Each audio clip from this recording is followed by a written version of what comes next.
వాడు ఎవడు? దీనిలోనే పార్ట్ 1 పార్ట్ 2 లాగా దైవికమైన గ్రహింపు కలిగించే పర్వతం.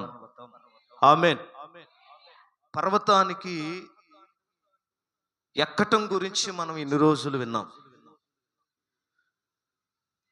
ఆ పరిశుద్ధ పర్వతం అనుభవం మనం నేర్చుకుంటూ ఉన్నాం. కొంతమంది పరిశుద్ధ పర్వతపు యొక్క అనుభవంలో ఉండి కూడా,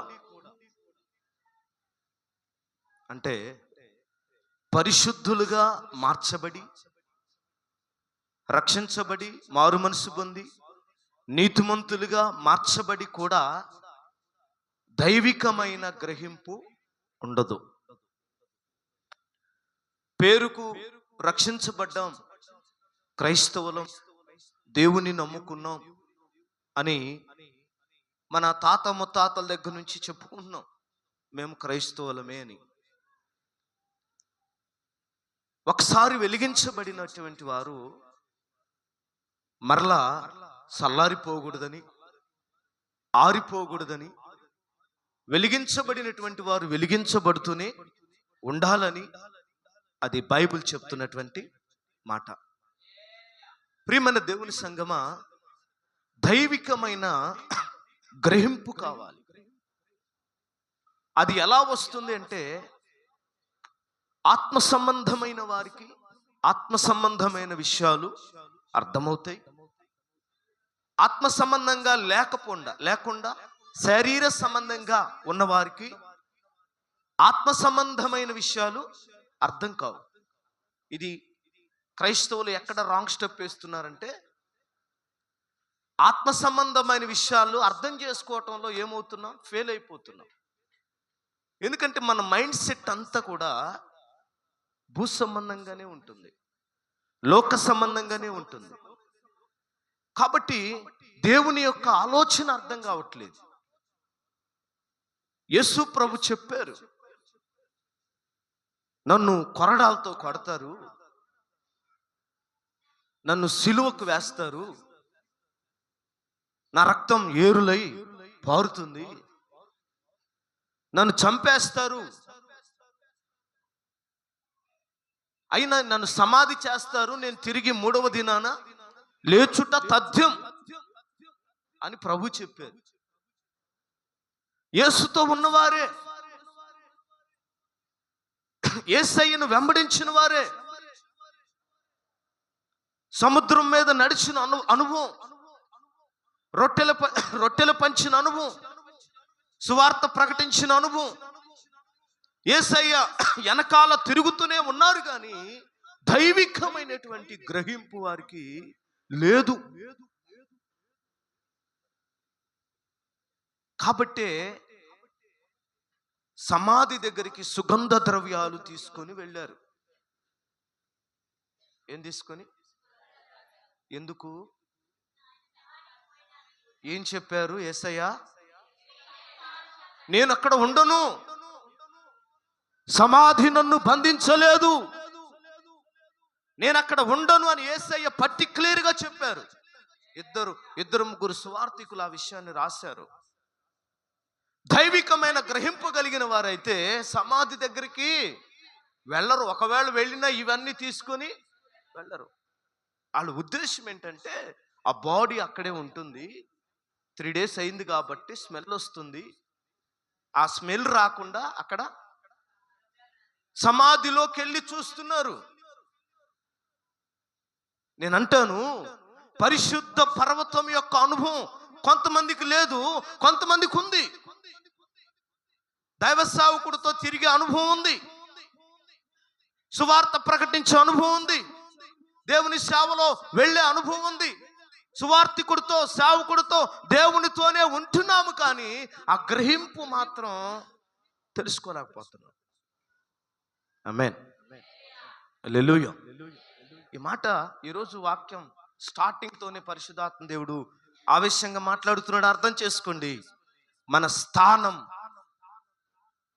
పరిశుద్ధ పర్వతపు అనుభవం. ఆయనున్న స్థానం.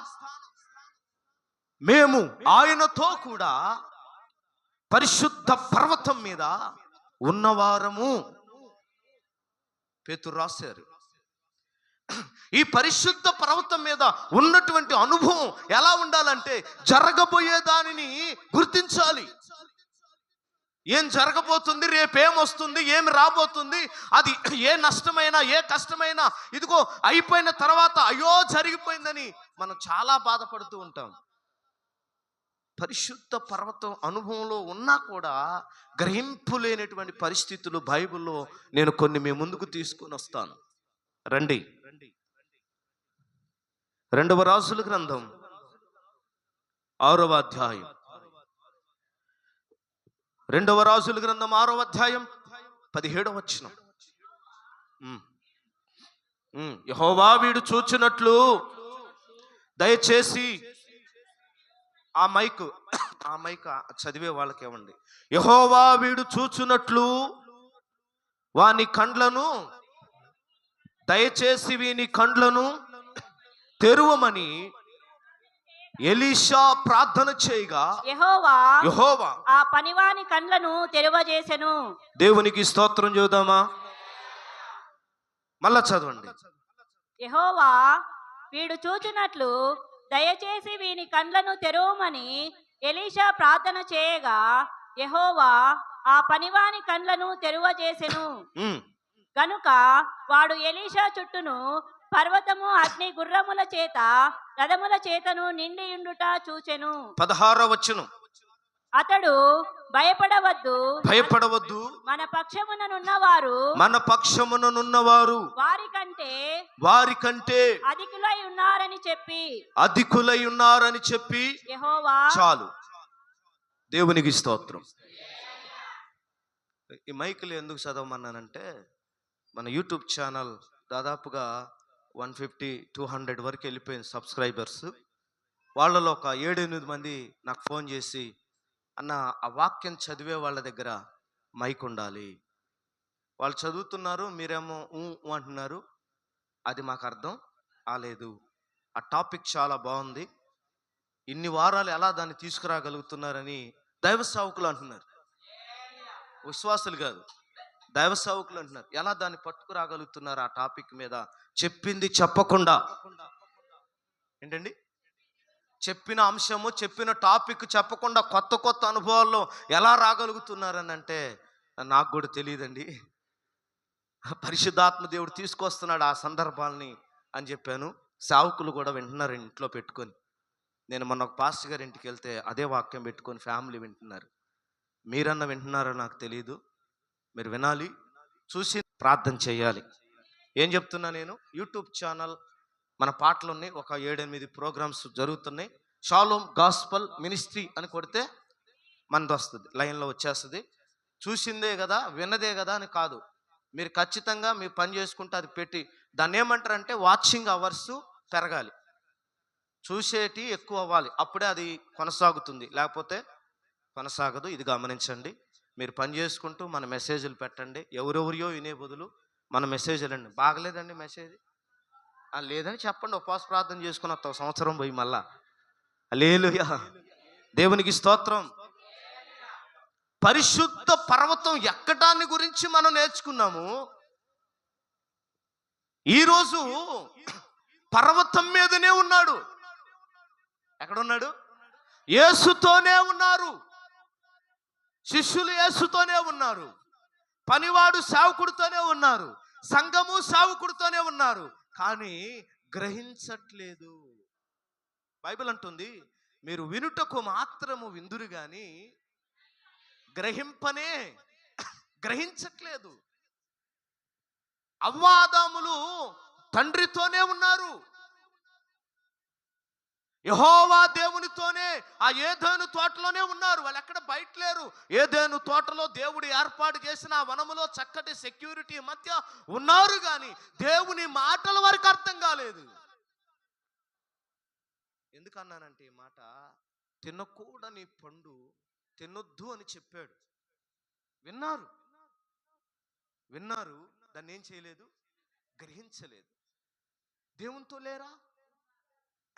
సేవకులతో లేరా? పర్వతం మీద లేడా ఇతను? ఎక్కడున్నాడు ఇతను? ఎలీషా దగ్గర ఉన్న శిష్యుడు ఎక్కడున్నాడు? పర్వతం మీదనే. కర్మేలు పర్వతం. ప్రైజులో పర్వతం మీదనే ఉన్నాడు. నేనంటాను, మనము పర్వతం ఎక్కటానికి కొన్ని శ్రమలు చూసాం, కొన్ని కష్టాలు, కొన్ని త్యాగాలు, కొన్ని ఆశీర్వాదాలు చూసాం. ఎక్కిన తర్వాత ఇంకా అంత అయిపోయిందిలే, ఇంకా నాకేం బాధ లేదు, నాకు చీకు చింత లేదు, ఎలా బ్రతికితే అలా బ్రతికేస్తానంటే కుదరదు. నువ్వు యేసుతో కూడా ఉన్నవాడు కాదా అని పేతురుని అడిగారు. ఏమండి, నేను ఒకవేళ ఆ స్థానంలో నేనుంటే ఎస్ అని చెప్తా, చచ్చిపోతా ఆ రోజు అక్కడే. సేవకు వచ్చినప్పుడే నిర్ణయించుకొని వచ్చాం మా ఫ్యామిలీ, చావైనా బ్రతుకైనా దేవుని కోసమే. ఇక్కడ ఆస్తులు కూడగట్టుకొని ఊరికి పంపించి ఆడేదో బిల్డింగులు కట్టాలని కాదు. మా ఇల్లు పూరి గుడిసే ఇప్పటికీ. ఆమెన్, హల్లెలూయా. ఒకటే ఆశ, బ్రతుకుట క్రీస్తే, చావైనా లాభమే. ఈ భూమి మీద ఉన్నంత మాట్లాడద్దు. ఈ భూమి మీద ఉన్నంత కాలం మనకు కావలసిన అవసరాలు, అక్కర్లు దేవుడు తీరుస్తూనే ఉంటాడు. హల్లెలూయా. నేను అంటాను, పరిశుద్ధ పర్వతపు అనుభవం దాకా వెళ్ళడానికి ఎన్నో ప్రయాసాలు పడ్డారండి. లైట్లు మాత్రమే అయినాను, ఎన్నో ప్రయాసాలు పడ్డారు, త్యాగాలు చేశారు. సమర్పణ పర్వతమని, త్యాగంతో కూడిన పర్వతమని, ఆశీర్వాదంతో కూడిన పర్వతమని, ఆరాధించే పర్వతమని, నిత్యము మండుచుండేటువంటి పర్వతమని, ఏడు రకాల పర్వతాలు మనం చూసాం.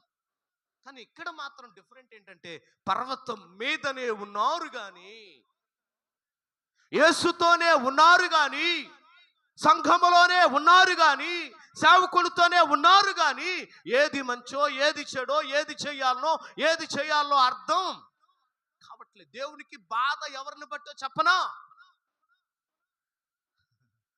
నశించిపోయిన వారి గురించి ఉండే బాధ కాదు, రక్షించబడిన మన గురించి ఎక్కువ బాధపడుతున్నాడు ఆయన. సులువుగా మోసపోతున్నారట. రక్షించబడిన వారు సైతం సులువుగా మోసపరచబడుతున్నారు. ఎవరో ఆ అనుభవంలో ఉన్నవారు, రక్షించబడిన వారు, మారు మనసు పొందిన వారు, బాప్తిసం తీసుకున్న వారు ఇప్పుడు ఏమవుతున్నారు? గ్రహించే మనసు వారికి లేదు. ఆమేన్. పర్వతం కింద లేడిన, పర్వతం పైనే ఉన్నాడు. ఇక్కడ వాక్యం చెప్తుంది, భయపడకము. చదవండి 16 వచనం.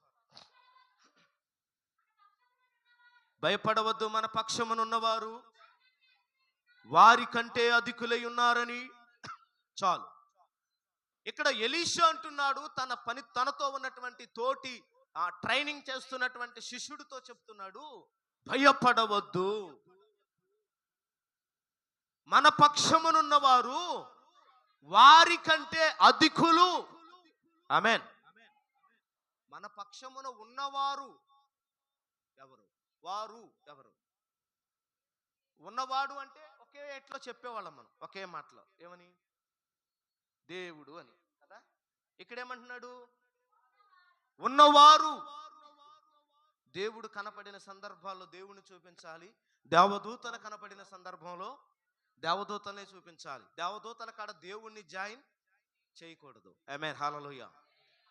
భయపడవద్దు. ఏం చూసి భయపడ్డాడు? పరిశుద్ధ పర్వతపు అనుభవం, సేవకునితో ఉన్న అనుభవం, యేసుతో ఉన్న అనుభవం. ఇంకా భయమేనా? పేతురు, ఎందుకు భయపడుతున్నావు? ఎందుకు సందేహించావు? పేతురు ఎక్కడున్నాడు? యేసుతో ఉన్నాడండి. ఎక్కడ? యేసుతో ఉన్నాడు. ధోనిలో వెళుతున్నారు. ధోని సముద్రం పొంగుతా ఉంది, ఉప్పొంగుతా ఉంది, వర్షం వస్తుంది, తుఫాన్ వస్తూ ఉంది, ఉరుములు మెరుపులు అలలు మీదికి వస్తున్నాయి. వాళ్ళు ఏమంటున్నారు? యేసు, మేము నశించిపోతున్నాము. ఎవరితో ఉన్నారండి? దేవునితో ఉండి కూడా ఏంటి ఆ బాధ, ఏమిటి ఆ భయం, ఏమిటి ఆ కలవరం? ఈ రోజు వాక్యాన్ని రాసి పెట్టుకో. నువ్వు ఉన్నది మనుషులతో కాదు, నువ్వు ఉన్నది సాక్షాత్తు జీవము కలిగిన యేసయ్యతో. ఆయన నీతో ఉన్నాడు, నువ్వు ఆయనతో ఉన్నాము. దేవునికి స్తోత్రం. నిరీక్షణ లేని ఇతరుల వలె మీరు ఉండొద్దు. నిరీక్షణ లేని ఇతరుల వలె ఉండొద్దు. మనకి ఒకే ఒక్క దేవుడు, ఆయనే ప్రభువైన యేసుక్రీస్తు. దేవునికి స్తోత్రం. హల్లెలూయా.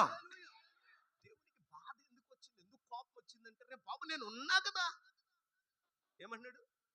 నేను ఉన్నా కదా. అరే ఒక ఆప్ట్రేల్ ఒక పిల్లోడండి తండ్రి చేయి పట్టుకొని నడిచేటప్పుడు ఎంత ధైర్యంగా వెళ్తాడు అమ్మా. భయపడతా వెళ్తాడా? మా శాలేమున్నాడు నా వెనకాల కూర్చున్నాడు బైక్లో, నేను తోలుతుంటే డాడీ డాడీ డాడీ డాడీ అండో. ఎందుకు?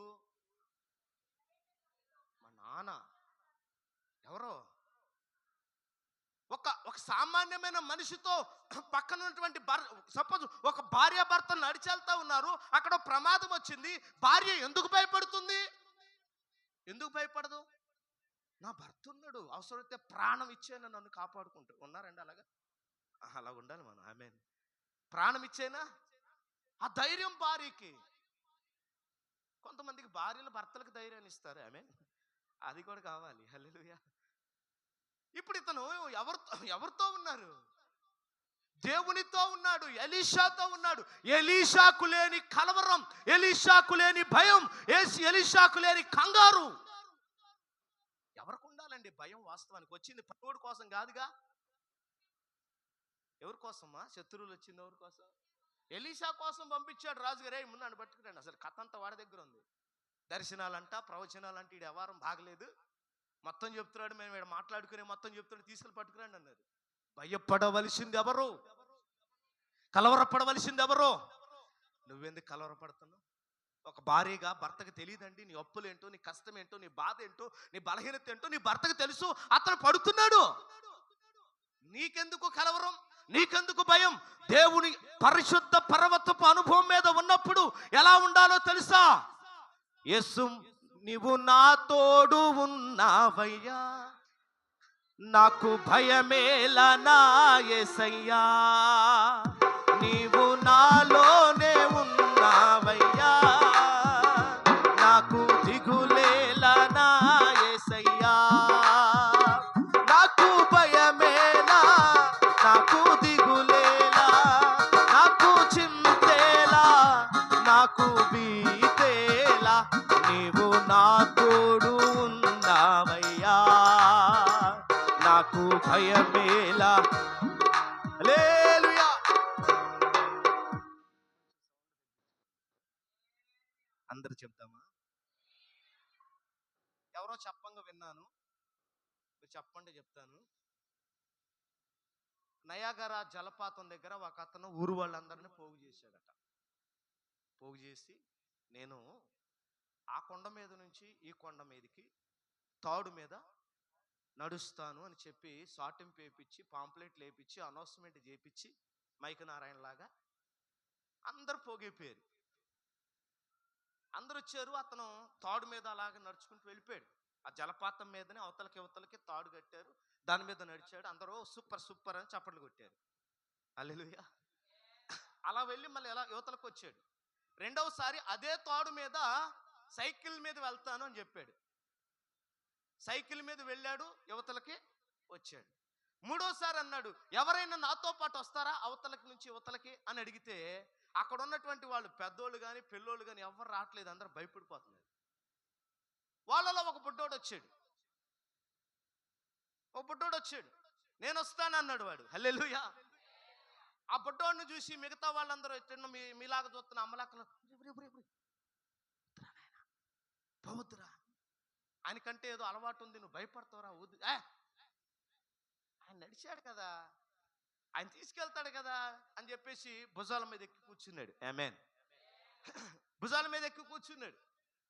చక్కగా అవతలకి వెళ్ళారు, యువతలకు వచ్చారు. అయిపోయిన తర్వాత కొంతమంది వచ్చి, ఎరా నీకు భయమేలే అని అడుగుతున్నారు వాడిని. నీకు భయమే లేదా? మధ్యలో, రే నువ్వు అబద్ధం ఆడుకొని చెప్పరా, నువ్వు భయమే లేదంటే, ఎట్టెక్కరు అంత ధైర్యం వచ్చింది రే.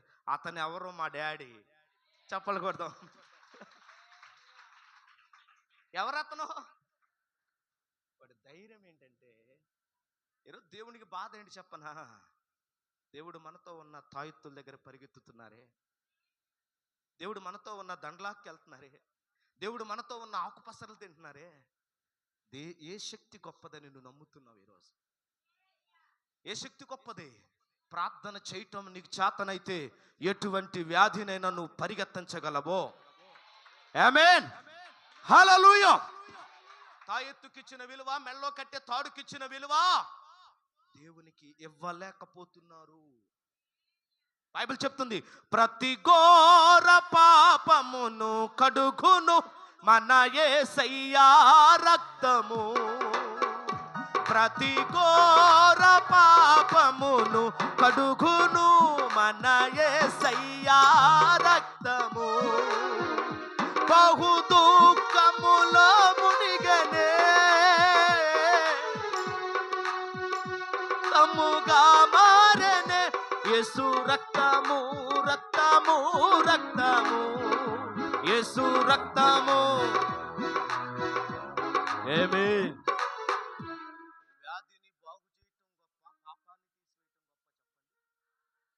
పాపాన్ని తీసివేసిన దేవునికి, నిన్ను పరిశుద్ధునిగా మార్చిన దేవునికి, ఆయనతో పాటు నిన్ను కూర్చుండబెట్టాలని కోరుకున్న దేవునికి రోగాన్ని బాగు చేయటం చేత కాదా? వెయిట్ చేయాలంతే. ఏం చేయాలి? పరీక్షలు ఉంటాయండి. పరీక్షలు లేనిదే పై తరగతులకి వెళ్ళలేం. పరీక్షలు ఉంటాయి. ఆ పరీక్షలు వచ్చినప్పుడు కాస్త మనం ఓపికగా, ఇప్పుడు నాకు వచ్చే పరీక్షలు మామూలు పరీక్షలు కాదు. నేను 10th క్లాస్ అప్పుడు కూడా ఇంత భయపడలా. ఆమేన్. పోయిన నెలంతా అన్న కొడుకు అది ఇది అట్లా ఇది అయిపోయిన టెన్షన్. ఇప్పుడు మరదల కూతురు, ఇది ఒక టెన్షను. మీరు గమనిస్తారా, సంఘంలో కూడా ఎవరన్నా బాగలేదంటే నాకు నెమ్మది ఉండదండి. ఇప్పటికీ ఒక ఆమె కడప హాస్పిటల్లో ఉంది పాపం. ఆమె గురించి ఒక పెయిన్, బాధ అనిపిస్తూ ఉన్నాం. నిన్న కూడా వెళ్ళి మాట్లాడొచ్చాను. అన్న మొన్న అయితే అమ్మ అయిపోయింది అనుకున్నాము, ఇప్పుడు బాగుందని చెప్తున్నారు వాళ్ళు. హల్లెలూయా. అమ్మ తిరిగి వస్తానే ఒక రైస్ ప్యాకెట్ వేసి ఇస్తానంటున్నాడు ఆయన. సెమీ క్రిస్మస్కి అన్న రైస్ ప్యాకెట్ సంగతి అట్టుంచు, ముందు ఆమె కనపడాల మందిరంలో. హల్లెలూయా.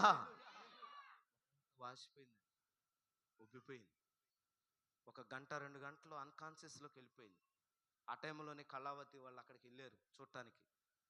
అయిపోయింది అనుకున్న మనిషిని మరలా దేవుడు ఏం చేశాడు? ఖచ్చితంగా సంఘంలో ఎవరికి బాగలేదని నాకు పర్టిక్యులర్గా తెలిస్తే మాత్రం నేను అజాగ్రత్తగా మాత్రం ఉండనండి. నాకు తెలియకపోతే తప్ప, తెలిస్తే మాత్రం సాధ్యమైన వరకు నేను చేయగలిగిన ప్రయత్నమా, సహాయమా నేను చేయగలను. ఆమేన్, హల్లెలూయా. ఒక బాధ ప్రతిసారి ఏదో ఒకటే శ్రమలు, కష్టాలు ఎదురవుతూనే ఉన్నాయి. వాటన్నిటినీ తట్టుకోగలిగిన గుండెను దేవుడు మనకిచ్చాడు. ఆమేన్.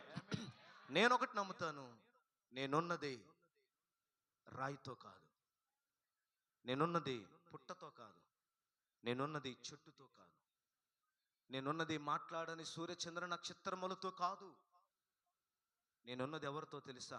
మాట్లాడే దేవుడవు నీవు, మాట్లాడని రాయివి చెట్టువు నీవు కావు.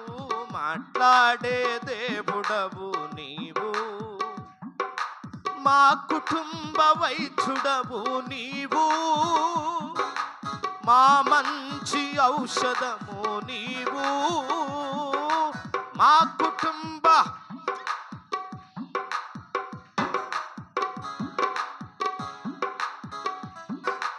అన్నీ సహించి సియోనులోన, అన్నీ సహించి సియోనులోన మాతో ఉండే దేవుడ నీవు, మాతో ఉండే దేవుడ నీవు. ఏ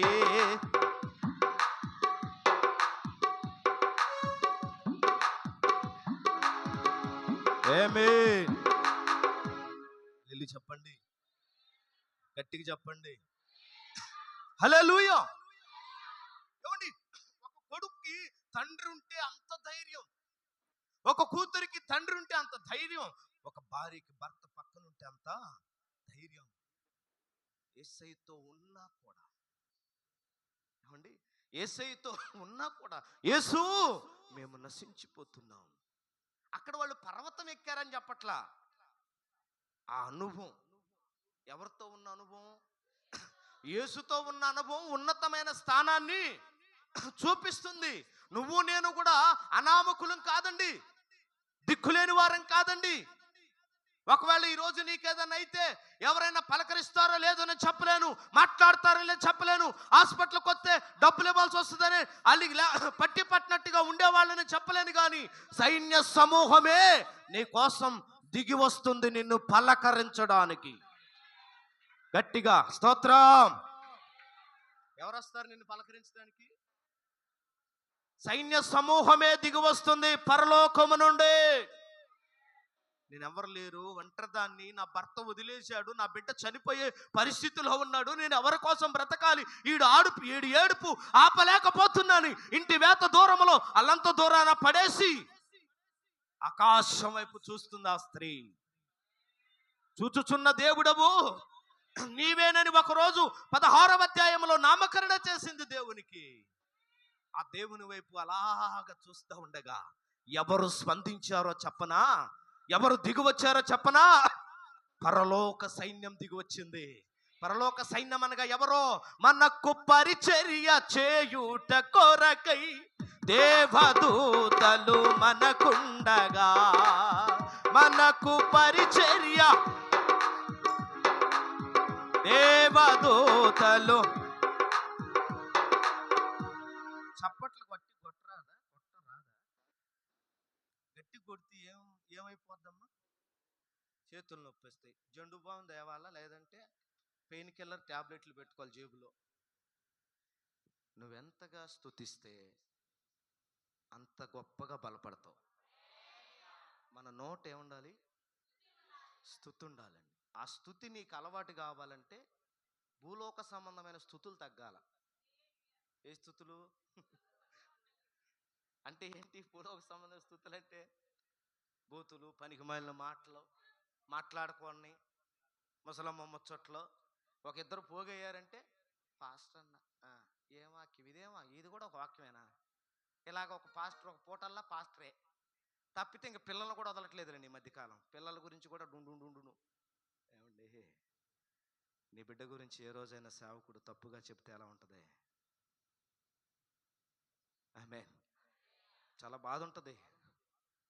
అందుకే మనం ఎక్కువ ఎవరి గురించి చేయకూడదు. ఆమేన్, హల్లెలూయా. ఒక మిస్టేక్ ఉందా? పెద్దవాళ్ళమే మనం ఏం చేస్తున్నాం? పొరపాటు చేస్తాం. పిల్లలండి ఏదో ఉంటుంది, తల్లిలాగా ఆదరించి చెప్పు, అది ఎంతో బాగుంటుంది. అంతేగాని పలానోళ్ళ పిల్లెట్ట, పలానోడు పిల్లోడిట్టని ఇరుగు పొరుగు వాళ్ళకి చాటింపులు. రేపొద్దున నీ పిల్లల గురించి పేపర్లో పడే రోజు వస్తుంది. మరి ఎక్కడ పడుతుంది? నువ్వైనా నలుగురికే చెప్పావు, దేవుడు అనుకుంటాడు, రే నీ భవిష్యత్తు నీకు తెలుసా? రేపొద్దున నీ పిల్లలు ఏం చేస్తారు నీకు తెలుసా? నీ భార్య ఏం చేస్తుంది నీకు తెలుసా? నీ భర్త ఏం చేస్తాడు నీకు తెలుసా? పేపర్లో వేస్తారు అవసరమైతే. లేరా? ఈరోజు కొంతమంది యవనస్తులు గంజాయి అమ్ముతూ పట్టుబడ్డారు. యవనస్తులే వాళ్ళందరూ వాళ్ళ తల్లిదండ్రులు ఇప్పుడు ఏమనుకుంటారు? తలదించుకుంటున్నారు. హల్లెలూయా. మన నోట స్తుతి ఉన్నప్పుడు ఆ స్తుతి మన స్థితి, మన పరిస్థితిని మారుస్తుంది.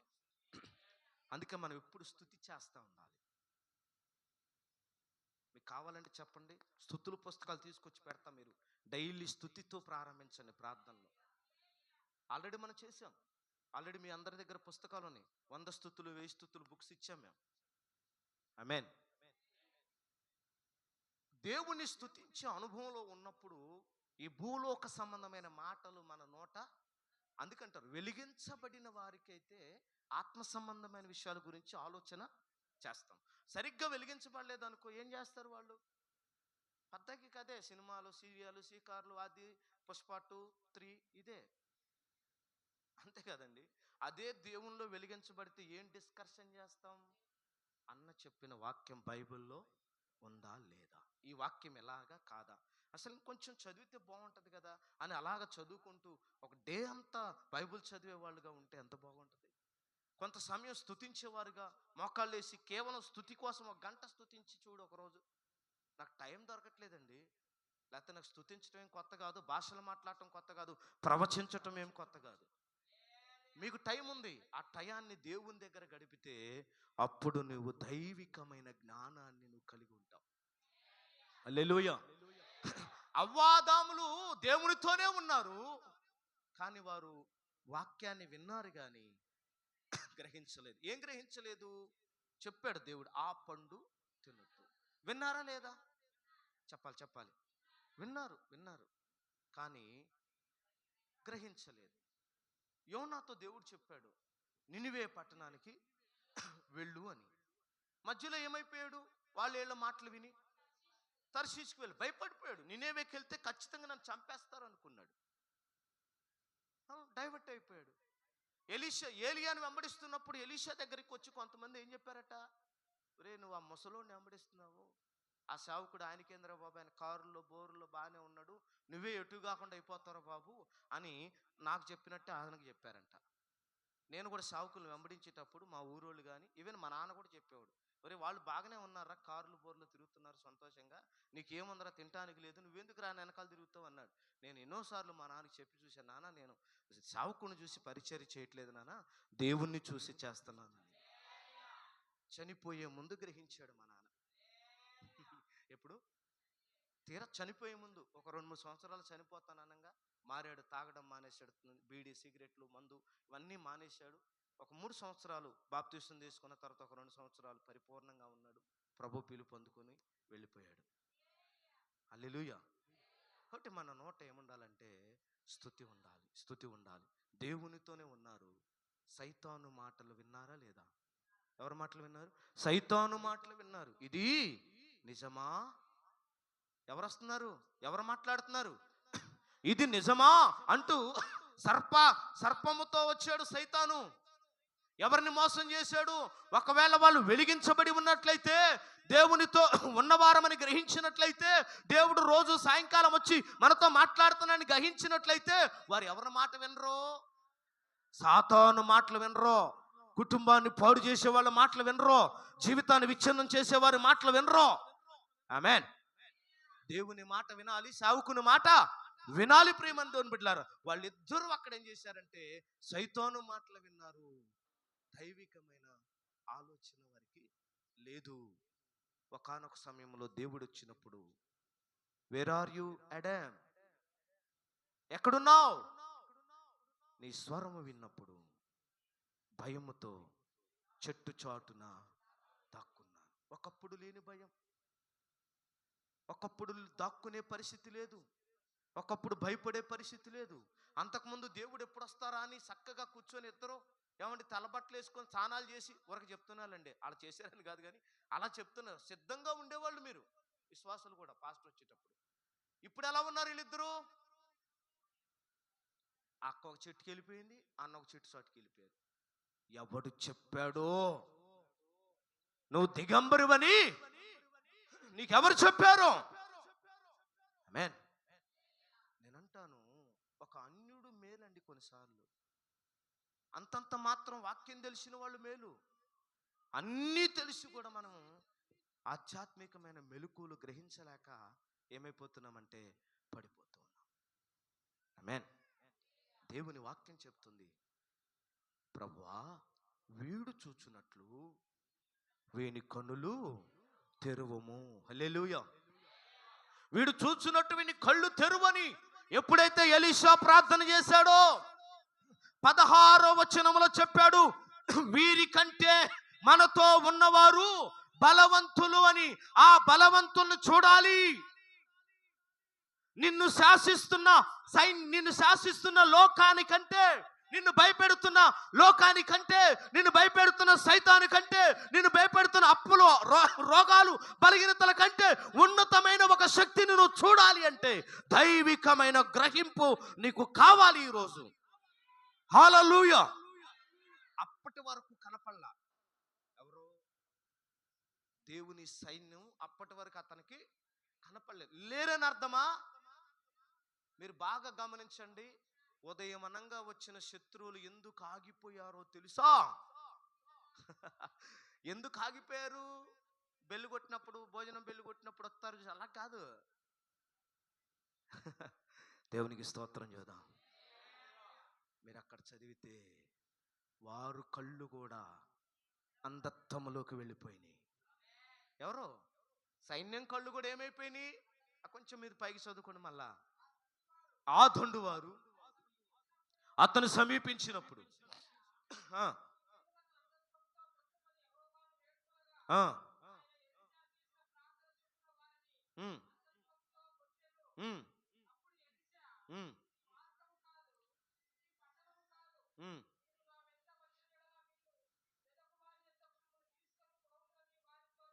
ఉమ్, ఉమ్, ఉమ్. వీరు చూచినట్లు వీరి కండ్లను తెరువమని ప్రార్థన చేయగా యెహోవా వారి కన్నులను తెరవజేసెను గనుక ఆ, దేవునికి స్తోత్రం చెబుదామా. హల్లెలూయా, హల్లెలూయా. నిన్ను చంపాలని, నిన్ను నష్టపరచాలని, నీ జీవితాన్ని పాడు చేయాలని వస్తున్న ఒక సమూహాన్ని నువ్వు చూడాలి అని అంటే, నువ్వు గుర్తించాలి అని అంటే, దానిని అడ్డుకుంటున్న దాన్ని ముందు నువ్వు చూడాలి. ఆ సమూహాన్ని ఆపే వ్యక్తిని నువ్వు చూడాలి. అది అంటాడు, మనకంటే వారి వారి వారికంటే మనతో ఉన్నవారు అధికులై ఉన్నారు. ఆమేన్. వచ్చిన వారు ఎంతమంది? మా అయితే ఒక 50 మంది అనుకుందాం. కానీ వీరితో ఉన్నవారు ఎంతమందో తెలుసా? ఎంతమంది? ఒక్కళ్ళు కాదు, ఇద్దరు కాదండి, కోట్ల సమూహం. ఆమేన్ చెప్దామా. మికాయేలు దూతతో ఉండే సైన్యం ఎంతమంది అంటే కోట్ల మంది దేవదూతలు ఉంటారు. ఎవరి కోసం వస్తున్నారు? కోట్ల మంది. అపవాది నిన్ను తాకకుండా, సైతాను నిన్ను తాకకుండా, రోగాలు నిన్ను తాకకుండా, బలహీనతలు నిన్ను తాకకుండా ఆ దేవదూతలు నీకు ప్రొటెక్షన్గా ఉన్నాయి. జగన్ సార్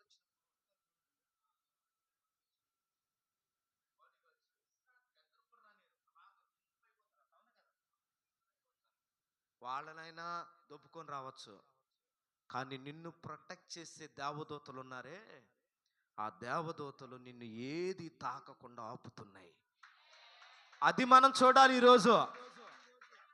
ఒక జ్వరం రాకుండా, ఒక రోగం రాకుండా, ఒక సమస్య రాకుండా, ఒక ఇబ్బంది రాకుండా, ఒక పరిస్థితులు రాకుండా నిన్ను కలవర పెట్టేది ఏది నిన్ను తాకకుండా ఆపే సైన్యాన్ని నువ్వు చూడాలి అంటే మనోనేత్రాలు తెరవబడాలి. దేవునికి స్తోత్రం చెబుదామా. హల్లెలూయా. శత్రువులను చూడాలి. శత్రువుల యొక్క మనోనేత్రాలు కూడా తెరిచే ప్రార్థన. ఆమేన్. మన కళ్ళు తెరవబడితే దైవికమైన గ్రహింపు మనకి కలుగుతుంది. కళ్ళు తెరవబట్టమైంది గారు, మేము గుడ్డోళ్ళమా అని అంటారేమో మీరు. అలా అనకముందే ముందంతా ఇదే చెప్పుకొచ్చా నేను. దైవికమైన గ్రహింపు లేకపోతే గుడ్డోడితో రండి. యోహాను సువార్త, మొదటి యోహాను పత్రిక 2వ అధ్యాయం 11వ వచనం. మొదటి యోహాను పత్రిక 2వ అధ్యాయం 11వ వచనం. తన సహోదరుని ద్వేషించువాడు చీకటిలో ఉండి చీకటిలో నడుచుచున్నాడు. చీకటి అతని కనులకు గ్రుడ్డితనం కలుగు చేశాను గనక తానెక్కడికి పోవుచున్నాడో అతనికి తెలియదు. ఎక్కడున్నాడు మనిషి?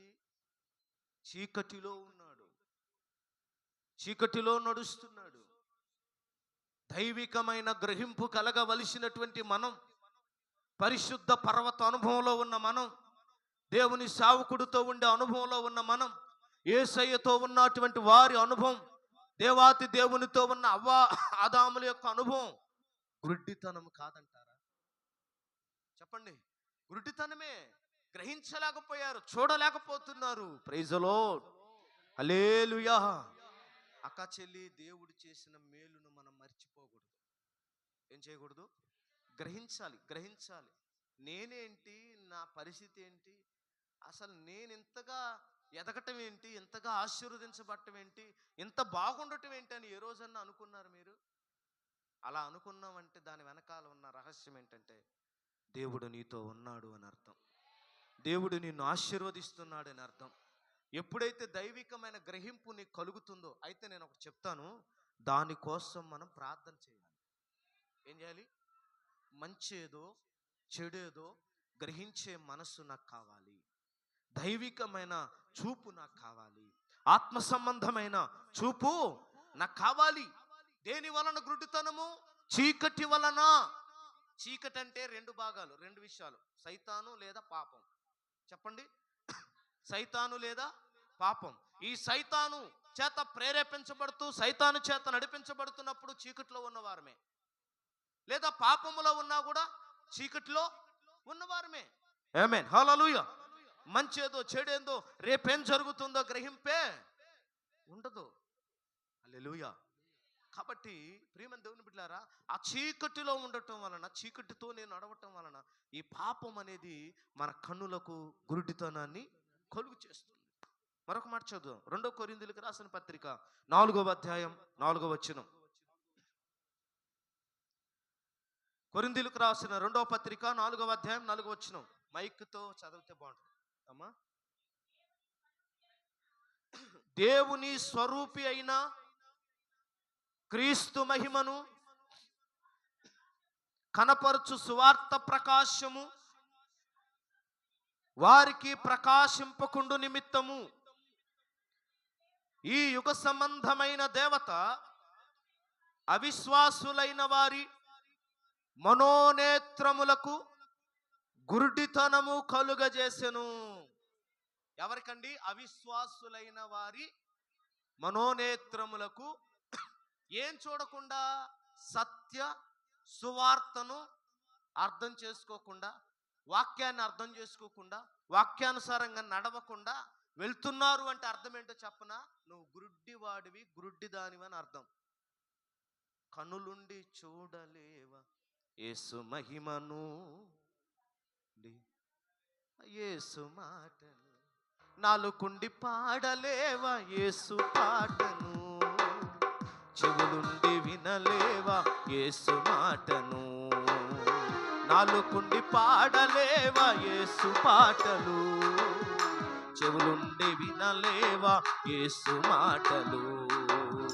కూర్చుండకుమా ఓ సోదరి, కూర్చుండకుమా ఓ సోదరా.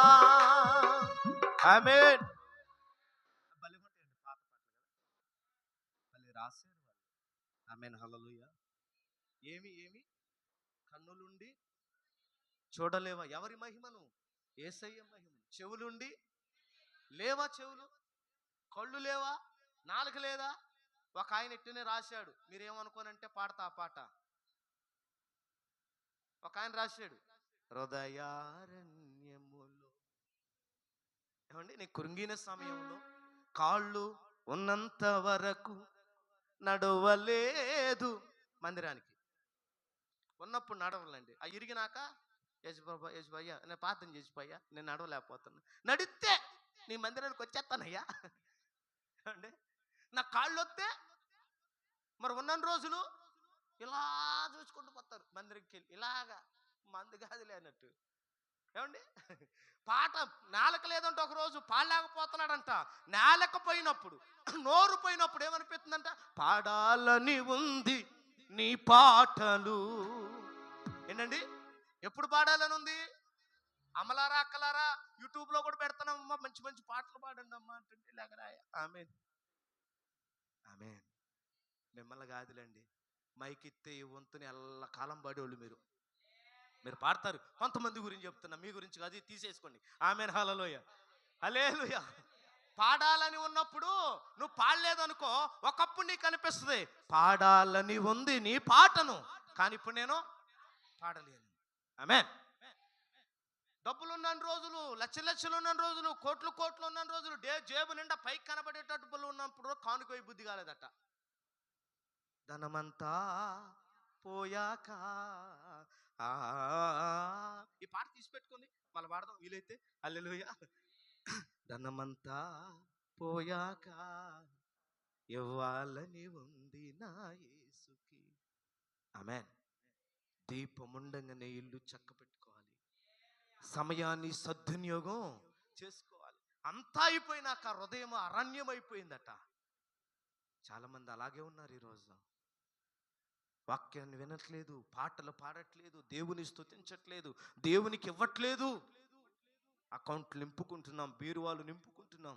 పరిస్థితిని బట్టి గుప్పెళ్ళు చాపలేకపోతున్నాం. ఒకరోజు నీ బీరువా ఖాళీ అవుతుంది తెలుసా? ఒకరోజు నీ బంగారం పరుల పాలైపోతుంది నీకు తెలుసా? ఒకరోజు నీ అకౌంట్ నిల్ అవుతుంది తెలుసా? అప్పుడు అనిపిస్తుంది నీకు ఇవ్వాలని, కానీ ఇవ్వడానికి నీకు ఉండదు. అప్పుడు ప్రభువు నవ్వుతాడు. ఎవరు నవ్వుతారు?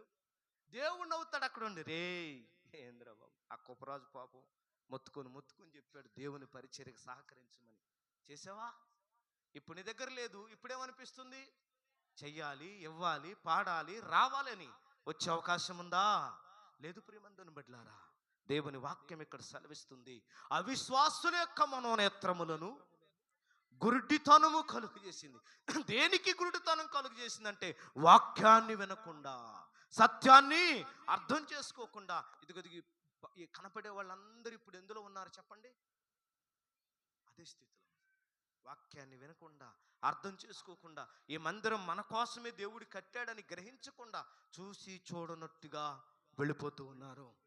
ఇంకా చెప్పనా, ఇక్కడ జరిగే ప్రతి దాని గురించి చాటింపు వేసినట్టుగా మాట్లాడుకుంటూ ఉన్నారు. అవునా కదా? ప్రియమందుని బిడ్డలారా, ఒకరోజు వారికి అర్థమవుతుంది. ఒకరోజు వారి మనోనేత్రాలు తెరవబడతాయి. అప్పటి వరకు చూడని సైన్యం, అప్పటి వరకు కనపడని సైన్యం ఎప్పుడు కనబడిందో తెలుసా? ఎలీషా ప్రార్థన చేసినప్పుడు అతని మనోనేత్రములు తెరవబడ్డాయి. ఎవరిని చూశాడో చెప్పనా? నీ మనోనేత్రం తెరవబడితే నీ కొరకు దేవుడు దాచి ఉంచిన ప్రతిదీ నీకు కనపడుతుంది. దేవుడు నీ కొరకు ఏర్పాటు చేసిన దాన్ని నువ్వు గుర్తించగలవు. దేవుడు నీకు ఇచ్చిన దాన్ని నువ్వు చూడగలవు. ఆమేన్, హల్లెలూయా. అందుకనే దైవికమైన గ్రహింపు కలిగి ఉండాలి. పేతురు రాసిన 2వ పత్రిక, మరొక మాట, పేతురు రాసిన 2వ పత్రిక, నేను ముగిస్తాను ఒక 5 నిమిషాల్లో. 9వ వచనం, చీకటిలో నుండి ఆశ్చర్యకరమైన వెలుగులోనికి. 9వ వచనం చదవండి. అయితే మీరు చీకటిలో నుండి ఆశ్చర్యకరమైన తన వెలుగులోనికి మిమ్మును పిలిచిన వాని గుణాతిశయములను ప్రచురము చేయు నిమిత్తము ఏర్పరచబడిన వంశమును, రాజులైన యాజక సమూహమును, పరిశుద్ధ జనమును, దేవుని సొత్తైన ప్రజలనై ఉన్నారు. హల్లెలూయా చెప్దామా? అందరు చెప్పాలి. ఎందుకు పిలిచాడంటమ్మా మనందరినీ?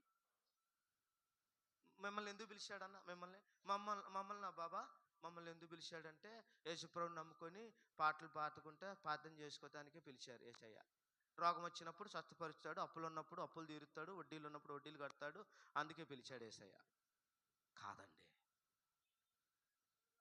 కాదండి, అలాగనే మనం సర్ది పెట్టుకుంటున్నాం.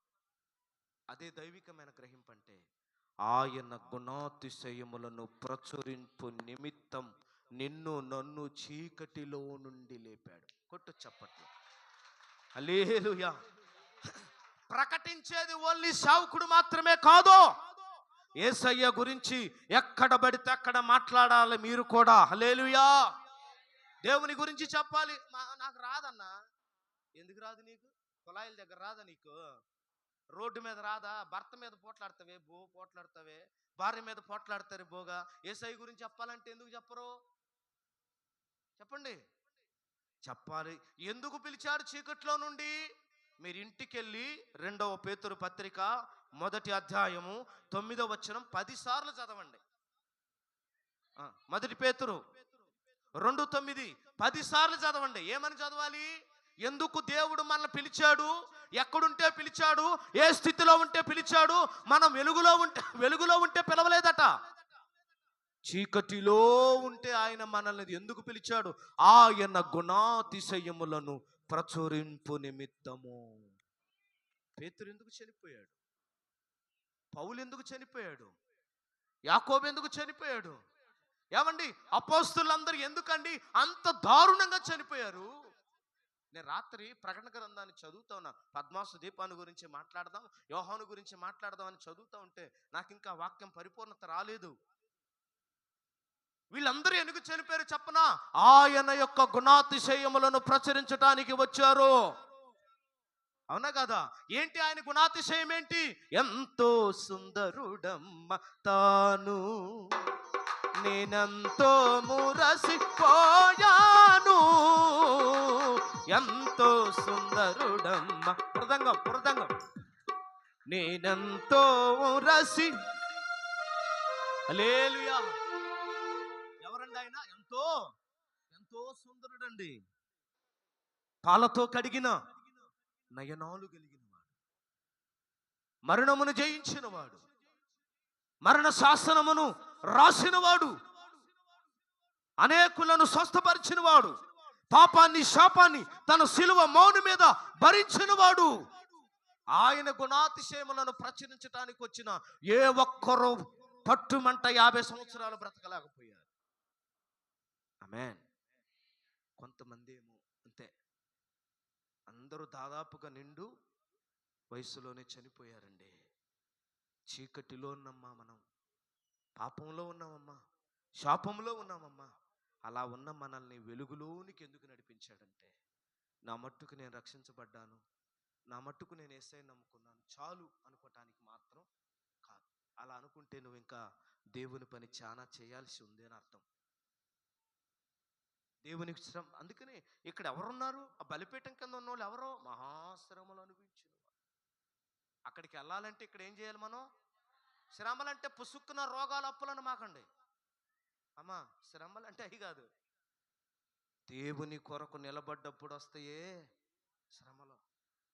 ఒక పక్క సేవ చేస్తూనే ఉన్నాం, ఒక పక్క బురద పోస్తూనే ఉన్నారు, తుడుచుకుంటూ పోవాలంతే. అదే శ్రమ. అవునా కదా? ఆ బురద ఎందుకు పోస్తారో కూడా తెలియదు, అసలు ఉందో లేదో కూడా పర్టికులర్గా తెలియదు. కానీ ఏం చేస్తారు? పెయింట్ వేసేస్తుంటారు అలాగా.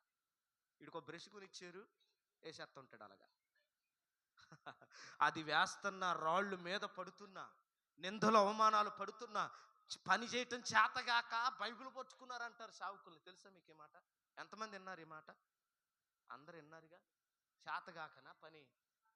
ఇప్పుడు పోయి కూర్చుంటే ఒక 20,000 ఇరమ్మ నాకు చెప్పండి, ఇస్తారు బ్రహ్మాండంగా. వచ్చిన కొత్తలోనే సంపాదించానండి 15,000 నేను. ఆమేన్. పని చేతగా కాదండి, చీకటిలో ఉన్న నన్ను పిలిచిన దేవుని మాటలు కొంతమందికైనా ప్రకటించాలని. లేకపోతే ఈరోజు మా మరదలు ఏడుస్తుంది, ఇంత జరుగుతున్నా మీరు కదలరేంటి బావగారు అని. పరిగెత్తలేకపోతున్నాం. ఇంటికాడ అమ్మకేమైందా అర్జెంటుగా బయలుదేరలేకపోతున్నాం. దూరమని కాదండి, ఒక చిన్న కుటుంబ ప్రార్థన కూడా మమ్మల్ని ఆపుతుంది. తెలుసా మీకు? అవునా? మీకు మాట ఇచ్చి నేను వెళ్తే ఎలా ఉంటుంది? నీ కుటుంబ ప్రార్థన చిన్నదే కదా, దానికోసం కూడా నేను ఏమవ్వాలి? ఆగాలి. మా పాస్టర్ చాలాసార్లు బాధపడుద్ది. ఎప్పుడు ఉంటాయండి మీటింగ్లు, తన హృదయం ఎంత దుఃఖం ఉందో ఈరోజు. కానీ ఆదివారం ఆరాధన అయినాక వెళ్ళాలని 3-4 రోజులు హాస్పిటల్లోనే ఉందండి బిడ్డ. నానా నానా అని పిలుస్తుంది అమ్మాయి. ఏ రోజు పెదనాన్నని పిలవాల, నన్ను డాడీ అని పిలుస్తుంది అమ్మాయి. ఎంత వేదన ఉంది. ఎందుకు అంటే పరిగెత్తలేక కదా, వితిన్ సెకండ్స్లో బయలుదేరగలం, బైక్ వేసుకొని కారు వేసుకొని. కానీ బాధ్యత.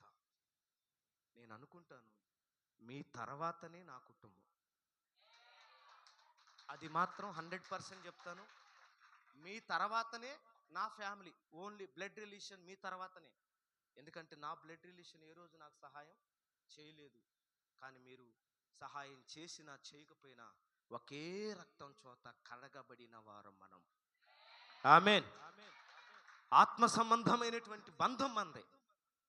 అందుకే మీరు గమనిస్తారా, నేను ఒక రోజు వెళ్ళానంటే ఎప్పుడెప్పుడు పులివెందులు వచ్చి పడాలా, ప్రార్థన ఉన్నా లేకపోయినా ఇంట్లో ఉండాలంతే. ఏమో ఏ అక్క దబక్కన ప్రార్థన చేయమని వస్తుందో, నేను లేని అనే ఒక బాధ. ఊర్లూర్లు పట్టుకొని తిరగాలంటే ఎంతసేపు అండి? సంఘాన్ని ఒక కంట కనిపెట్టుకుంటూ వారి కోసం ప్రార్థన చేసి ఎవరికి ఏమైందో ఎలా ఉన్నారంటూ తపన పడుతూ సేవ చేస్తున్నామండి. అందుకేనేమో నా ప్రభు చీకటిలో నుండి ఆశ్చర్యకరమైన తన వెలుగులోనికి పిలిచాడమ్మా. కనీసం రోజుకు ఒక్కసారైనా కనీసం ప్రార్థన, కనీసం సువార్త, కనీసం బైబిల్ చదవడం, ఒకళ్ళిద్దరికైనా 4 మాటలు యేసయ్య గురించి చెప్పకపోతే నిన్ను పిలిచిన దానికి విలువ లేదు, నీ రక్షణ పొందిన దానికి విలువ, యేసయ్య రక్తానికి విలువ లేదు. హల్లెలూయా. కాబట్టి మనం ఎక్కడున్నాం? చీకటిలో అనగా గుడ్డితనంలో ఉండగా దేవుడు మనల్ని వెలుగులో. ఇంకొక మాట చదవండి, ప్రార్థన చేసుకుందాం.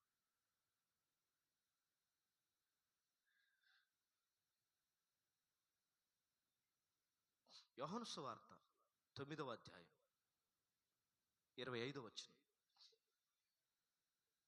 ఇందాక మీరు చదివింది మొదటి పేతురమ్మా, రైట్.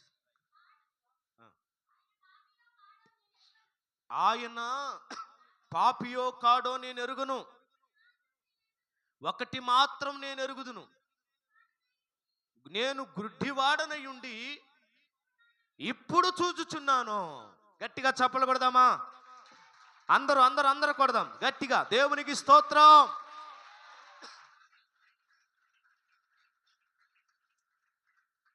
ఇక్కడ విషయం ఏంటంటే, వాడు స్వస్థత పొందిన దానికి సంతోషపట్ల, వాడు గుడ్డితనం నుండి విడుదల పొందినందుకు అక్కడున్న పెద్దలకి నచ్చట్లా. అరే, నిన్ను స్వస్థపరిచిన వాడు ఎవడో? నువ్వు చూడటానికి గల కారణం ఏంటి? నిన్ను బాగు చేసినవాడు మంచోడు కాదు, అతను దెయ్యములు పట్టిన వాడు, అతను ఒక పాపి. ఇలాగా మాట్లాడుతూ ఉంటే అతను అంటాడు, అతను పాపియో కాదో నేను ఎరుగును. నాకు అవన్నీ అనవసరం అండి. పాస్టర్ ఎలాంటి వాడు నాకు అనవసరం. ఆయన ప్రార్థన చేశాడు, నేను చూడగలుగుతున్నాను. ఆయన ప్రార్థన చేశాడు, నేను ఈరోజు బాగుపడ్డాను. నీకు తెలిసిన పాస్టర్ వేరు, నాకు తెలిసిన, నువ్వు దూరంగా ఎవడో చెప్పిన మాటలను చూస్తున్నావు, నేను దగ్గరుండి చూస్తున్నా. హల్లెలూయా. అదే తేడా. ఎక్కడెక్కడో ఉండి చూసేదానికి, వాళ్ళు వీళ్ళు చెప్పిన మాటలు విని నడుచుకునేదానికి, వెంబడిస్తూ చూస్తే అర్థమైంది ఎవరు ఏంటో. హల్లెలూయా. వాడికి తెలుసు అనుభవం. అతను పాపో ఇంకొకళ్ళో కాదు, ఇప్పుడు నేను చూచుచున్నాను. గట్టిగా చప్పట్లు కొడదాం. హల్లెలూయా. దేవునికి స్తోత్రం. ఈరోజు నువ్వు చెప్పాల్సిన మాట ఏంటో తెలుసా? నా సంఘం పలానా, మేము పలానా కాదు. ఇప్పుడు మేము ఆధ్యాత్మికంగా బలపడుతున్నాం, ఇప్పుడు మేము చూడగలుగుతున్నాం, ఇప్పుడు సత్యాన్ని గ్రహించగలుగుతున్నాం. అతను ఎవరో, ఎక్కడి నుంచి వచ్చాడో, ఎలా వచ్చాడో మాకు అనవసరం. మాకు పునర్జన్మ ఇచ్చింది వాక్యం, మాకు వెలుగంటే ఏంటో అర్థమయ్యేటట్టు చేసింది వాక్యం. హల్లెలూయా. ఎంత ఆవేశం వాళ్ళకి! మేము చేయలేని పని వాళ్ళు చేశారని వాళ్ళకి. యేసు అతను బాగు చేశాడు, వాడి కళ్ళు వచ్చినాయి, వాడు సంతోషంగా వెళ్ళిపోతా ఉంటే, రే ఆగరా, నువ్వు పలానా వాళ్ళ అబ్బాయివేనా, నువ్వు వాడేనంటే, వాడులాగా ఉండే ఇంకొకడేమోలే అంటాడు ఇంకొకడు. హల్లెలూయా. వీడు కాదు, వీడైతే చూడటం ఏంటండి బాబా, పుట్టుకో గుడ్డివాడు చూడటం ఏంటి? వీడు కాదులే, వీడిని పోలి ఇంకొకడేమో తర్జన పడుతూ వాళ్ళ అమ్మా నాన్న దగ్గరికి వెళ్ళారు. వాళ్ళ అమ్మా నాన్న దగ్గరికి వెళ్ళి, అమ్మ మీ కొడుకు వీడేనా? వీడు చూస్తున్నాడేంటి? మామూలుగా మీ కొడుకు రోడ్లు ఎమ్మట చేయకుండా దేహి ఏంటంటే అడుక్కోవాలి కదా, వీడు చూస్తున్నాడు, మీ కొడుకేనా? అబద్ధం ఆడుకొని చెప్పామంటే వాళ్ళు ఏమన్నారు తెలుసా? వాడు వయసుకు వచ్చిన వాడు గనక వాడిని అడగండి. దేవునికి స్తోత్రం. ఎందుకంటే తల్లిదండ్రులు కూడా తెలియదు వీడు చూడటానికి కారణం ఏంటో. అవునా కదా? వాళ్ళకు కూడా తెలియదు వీడు ఎందుకు చూస్తున్నాడో. వాడు వయసు వచ్చిన వాడే, చిన్నపిల్లోడేం కాదు. వాడిని అడగండి, వాడు చెప్తాడు. వాడు చెప్తున్నాడు, నన్ను స్వస్థపరిచిన వాడు ఎవరో నాకు తెలీదు, నేను ఒకటి గ్రహించాను, ఇప్పుడు చూస్తున్నాను. ఈ మాట యేసయ్య నీతో మాట్లాడుతున్నాను. గత అయిపోయింది, పక్కన పెట్టు. ఇప్పుడు నువ్వు ఎలా ఉన్నావు అన్నదే కావాలి. ఇప్పుడు చూస్తున్నావా, ఇంకా గుడ్డిగానే ఉన్నావా? ఇప్పుడు గ్రహిస్తున్నావా, ఇంకా చీకట్లోనే ఉన్నావా? నువ్వు చెప్పాలి, ఇప్పుడు మేము బాగున్నాను, ఇప్పుడు నేను స్వస్థపడ్డాను, ఇప్పుడు నేను ఆధ్యాత్మికంగా కట్టబడ్డాను, ఇప్పుడు స్వార్థ ప్రకటిస్తున్నాను, ఇప్పుడు ప్రభు సేవ చేస్తున్నాను. గతంలో ఎలా ఉన్నానో నాకు అనవసరం, నన్ను బాగు చేసిన వాడు ఏమై ఉన్నాడో నాకు అనవసరం, నేనైతే చూచుచున్నాను. దేవునికి స్తోత్రం. ఆ గ్రహింపు నీకు కావాలి. ఈరోజు మనందరినీ దేవుడు చూచేవారిగా, గ్రహించేవారిగా, వివేచన కలిగిన వారిగా, మంచేదో చెడేదో గ్రహించేవారుగా దేవుడు ఉంచాడు. అమాయకంగా మాత్రం ఉండమాకండి. చీకటిలో మాత్రం తడువులాడొద్దు. దేవుడు మన చీకటి నుండి బయటికి తీసుకొచ్చాడు. వెలుగులో ఉన్నాం, మన వెలుగు సంబంధులం బైబిల్ చెప్తుంది. వెలుగు సంబంధులుగా ఉంటారా? చీకటిలోకి వెళ్ళిపోయి తడువులాడుకుంటారా? అందుకంటాడు మనకేం కావాలి? దైవికమైన గ్రహింపు కలిగే ఆ పర్వతం మీద ఉండి గురిటివారిగా ఉంటే ప్రయోజనం లేదు. మనం ఆ పర్వతం అనుభవం మీద వెలిగించబడిన వారిగా దేదీప్యమానంగా ముందుకు వెళ్దాం. అట్టి కృప దేవుడు మనకు దయచేయును గాక. లేచి నిలబడదాం.